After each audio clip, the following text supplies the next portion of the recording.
Story গল্প চ্যানেলে এখন আপনাদের জন্য রয়েছে হেমেন্দ্র প্রসাদ ঘোষের লেখা একটি দমফাটা হাসির গল্প আবু করিমের চটি জুতা। বাগদাদ শহরে আবু করিম নামে এক বণিক বাস করিত।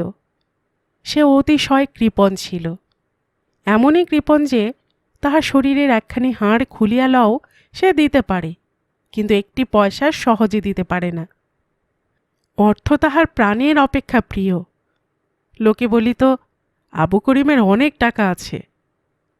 কিন্তু বাহিরে তাহার এমনই হাল ছিল যে দেখিয়া কেহ তাহা বুঝিতে পারিত না। তাহার মস্তকে তৈল নাই, বস্ত্র ছিন্ন, আবার যেমন তাহার পোশাক পরিচ্ছদ তেমনি জুতা জোড়াটি। সে চটি জুতা যে আবু কবে কিনিয়াছে তাহা কেহ বলিতে পারে না। তবে লোক যে 10 বৎসর তাহার পায়ে সেই জুতো জোড়াটি দেখিতেছে তাহাতে আর সন্দেহ নাই। এই 10 বৎসরে জুতা জোড়াটি কতবার যে মুচির বাড়ি গিয়াছে তাহা বলা যায় না। তালির উপর তালি, জুতা জোড়াটা সর্বাঙ্গেই তালি। শেষে এমনই দাঁড়াইয়াছে যে কতটা জুতা আর কতটা তালি তাহার সহজে স্থির করা যায় না। যতদিন সুতা দিয়া সেলাই চলে মুচিরা ততদিন সেলাই করিয়াছে। শেষে আর সেলাই চলে না, বড় বড় গজাল দিয়া চামড়াগুলি জুড়িয়া রাখিতে হইয়াছে। এইরূপে সেই অপূর্ব চটি জুতা জোড়াটি এক অদ্ভুত ব্যাপারে দাঁড়াইয়াছে। সে জুতা জোড়াটি ওজনে প্রায় 250-300 হইবে। সেই অদ্ভুত জুতা বাগদাদ শহরে প্রসিদ্ধ। শহরে ছেলে বুড়া সকলেই তাহা জানে। 5 জন একত্র হইলেই হাসি তামাশার সময় আবু করিমের চটি জুতার উল্লেখ হয়। লোকে কোনো ভারী জিনিস তুলিবার সময় বলে, বাপরে, যেন আবু করিমের চটি জুতা। আবু করিমের অদৃষ্ট ভালো। তাহার ভাগ্যে বাণিজ্যে প্রায় বড় বড় দাও জুটিয়া যাইত। একবার দাও পাইয়া আবু করিম অনেক টাকার স্ফটিক কিনিল। মুসলমানরা স্ফটিক দিয়া মালা করে এবং অন্যান্য কাজে স্ফটিকের ব্যবহার আছে। স্ফটিকের বাণিজ্যে অনেক লাভ হয়। সস্তা দরে স্ফটিক কিনিয়া আবু করিমের মহা আনন্দ। আবার কিছুদিন যাইতে না যাইতেই তাহার ভাগ্যে আর এক দাও জুটিয়া গেল। একজন বণিক দায়ে পড়িয়া অর্ধেক মূল্যে অনেক টাকার আতর বিক্রয় করিতেছে শুনিয়া আবু করিম সেই সমুদয় আতর কিনিয়া ফেলিল। সেই হিসাব করিয়া দেখিল তাহাতে তাহার অনেক টাকা লাভ হইবে। লোকে মনে করিতে পারে আবু করিম কাহার জন্য এত টাকা উপার্জন করে। সে নিজে তো ভালো করিয়া পেটে খায় না, তবে বুঝি তাহার অনেকগুলি ছেলে মেয়ে আছে, তাহাদিগের জন্য সে টাকা রাখিতেছে। তাহা নহে, আবু করিমের কেহই নাই। তবে আবু করিম এত কষ্ট করিয়া কেন টাকা জমায়? আমরা একথার উত্তর দিতে পারিলাম না। আবু করিম তো আর নাই যে জিজ্ঞাসা করিয়া বলিব। তবে আবু করিমের মতো নিঃসন্তান কৃপণ এদেশে অনেক আছে, তাহাদিগকে জিজ্ঞাসা করা যাইতে পারে। সে যাহাই হোক, বাগদাদ শহরে গুজব উঠিল আবু করিম বড় দাও মারিয়াছে, স্ফটিক ও আতর বিক্রয় করিয়া অনেক হাজার টাকা লাভ করিবে।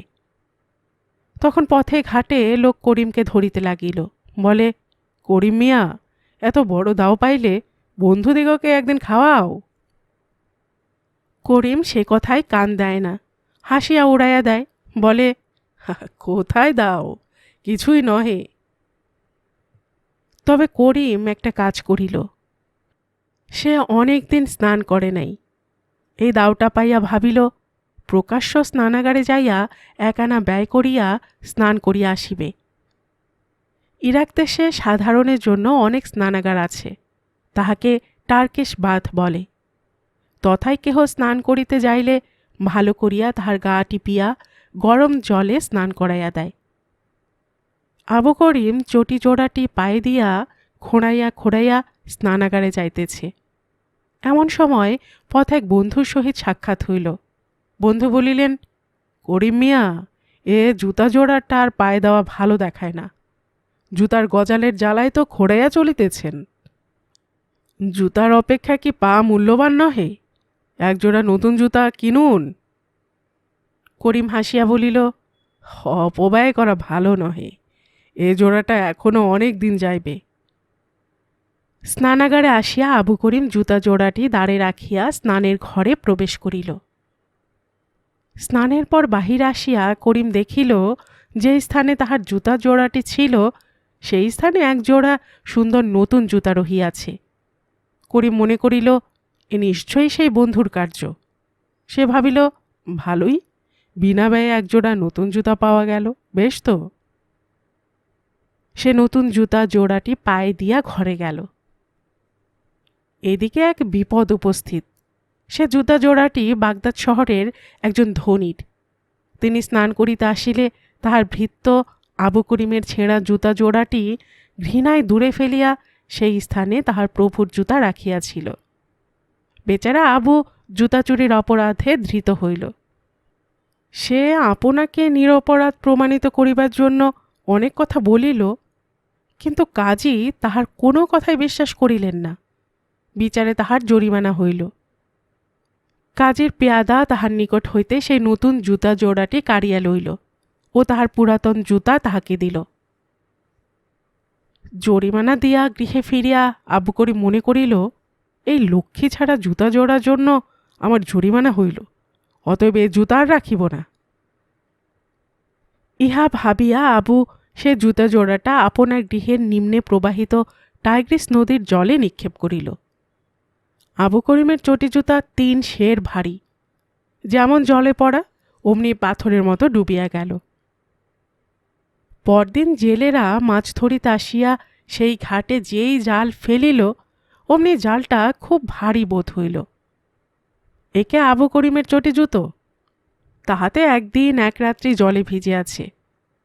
জেলেরা মনে করিল জালে বড় মাছ পড়িয়াছে। তাহারা জাল তুলিয়া দেখে আবু করিমের চটি জুতা।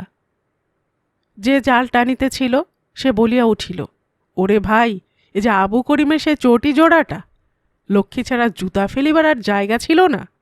দেখ দেখি গজাল লাগিয়া জালটা কিরকম ছিঁড়িয়া গেল। দ্বিতীয় ব্যক্তি বলিল, দে জুতা জোড়াটা ওই হতভাগার বাড়িতে ছুঁড়িয়া ফেলিয়া দে। জেলেরা করিমের জানালা দিয়া সজোরে জুতা 2খানা তাহার ঘরে ফেলিয়া দিল। জুতা 2 পাটি ঘরে স্ফটিক ও আতরের বোতলের উপর পড়িল। অনেক টাকার স্ফটিক ও আতর নষ্ট হইয়া গেল। আবু করিম ঘরে আসিয়া দেখিল সর্বনাশ হইয়াছে। সে শিরে করাঘাত করিয়া বসিয়া পড়িল। সে ভাবিল, অতপর এই জুতা জোড়াটাকে মাটিতে পুঁতিয়া ফেলিব, উপরে রাখিলে নিস্তার নাই। সে এই ভাবিয়া গর্ত খুঁড়িয়া জুতা পুঁতিতে গেল। এদিকে একজন প্রতিবেশী শহরের শাসনকর্তাকে সংবাদ দিল, আবু করিম নিশ্চয় গুপ্তধন পাইয়াছে, মাটি খুঁড়িয়া পুঁতিয়া রাখিতেছে। শাসনকর্তা করিমকে ধরিয়া অনেক নিগ্রহ করিলেন। আবু ধন পায় নাই, বেচারা ধন দেখাইবে কোথা হইতে। সে জুতা জোড়া তুলিয়া দেখাইল, কিন্তু তাহার কথায় কাজীর বিশ্বাস হইল না। তিনি করিমের জরিমানা করিয়া কিছু টাকা আদায় করিলেন। কেহ যে তাহার জুতা গোট দেয় ইহা কাজী বা শহরের লোক কেউই বিশ্বাস করিতে পারিলেন না। সকলেরই দৃঢ় বিশ্বাস হইল আবু করিম মিথ্যে কথা বলিতেছে। সে ধন পুঁতিয়া রাখিবার জন্যই গর্ত খনন করিতেছিল। করিম জুতা জোড়াটি হাতে করিয়া আদালতের বাহিরে আসিয়া বলিল, এ জুতা আমি আর স্পর্শ করিব না, দেখিব না। এই বলিয়া রাগ করিয়া সে জুতা জোড়া ছুঁড়িয়া ফেলিয়া দিল। সে জোড়া কাজী সাহেবের চৌবাচ্চায় পড়িল। সেই চৌবাচ্চা হইতে কাজী সাহেবের বাড়িতে জল যাইত। চৌবাচ্চার নল দিয়া পূর্ব হইতে ভালোরূপ জল যাইত না। সামান্য যে একটু জল যাইত তাহাও নলের মুখে জুতা পড়ায় বন্ধ হইয়া গেল। কাজীর বাড়ি তার জল যায় না। শেষে কারণ অনুসন্ধান করিয়া দেখা গেল করিমের জুতাই যত অনর্থের মূল। এই কথা কাজী সাহেবের কর্ণগোচর হইলে তিনি ভাবিলেন তাহার উপর রাগ করিয়াই আবু করিম এ কাজ করিয়াছে। তিনি তাহাকে ধরিয়া আনাইলেন এবং তাহার অপরাধের বিচার হইল। আবার আবুর জরিমানা হইল ও তাহার চটি জুতা তাহাকে ফিরাইয়া দেওয়া হইল। আবু করিম এবারে স্থির করিল জুতা জোড়াটা পুড়াইয়া ভস্ম করিয়া ফেলিবে, কিন্তু পুড়াইবার পূর্বে শুকানো প্রয়োজন, নহিলে অধিক কাঠ লাগিবে। সে জুতা জোড়াটা আপনা গৃহের ছাদের উপর রৌদ্রে শুকাইতে দিল। এমনই ঘটনা, একটা কুকুরের ছানা সেই ছাদে আসিয়া সে জুতা লইয়া খেলা করিতে করিতে ছাদ হইতে নিম্নে রাস্তায় ফেলিয়া দিল। সেই সময় সেই রাস্তা দিয়া একটি শিশুকে ক্রোড়ে লইয়া একজন স্ত্রীলোক যাইতেছিল। একখানা জুতা তাহার মাথায় পড়িল, মাথা ফাটিতে ফাটিতে রহিয়া গেল। বেচার আবু করিম আবার মোকদ্দমায় পড়িল। কাজী তাহার চটি জুতার উপদ্রবে এমনই বিরক্ত হইয়াছিলেন যে এবার তাহাকে কারাগারে পাঠাইলেন। এত উপদ্রব কি সহ্য করা যায়? জুতার জন্য শহরের লোক অতিষ্ঠ হইয়াছে। দণ্ডাজ্ঞা শুনিয়া আবু করিম করজোড় করিয়া বলিল, হে ন্যায়নিষ্ঠ বিচারক, আমি কারাগারে যাইতে প্রস্তুত আছি, কিন্তু আমার একটি প্রার্থনা আছে। এই চটি জোড়াটির জন্য আমার অনেক নিগ্রহ হইয়াছে। ভয় হইতেছে এটা কাছে থাকিলে আরও কি বিপদ ঘটিবে। অতএব এই চটি জোড়াটার একটা গতি করুন। কাজী হাসিয়া আদালতের একজন পেয়াদাকে জুতা জোড়াটা ফেলিয়া দিতে আদেশ করিলেন। করিম প্রসন্ন চিত্তে কারাগারে গেল। এতক্ষণ আপনারা শুনছিলেন হেমেন্দ্র প্রসাদ ঘোষের লেখা একটি দমফাটা হাসির গল্প, আবু করিমের চটি জুতা।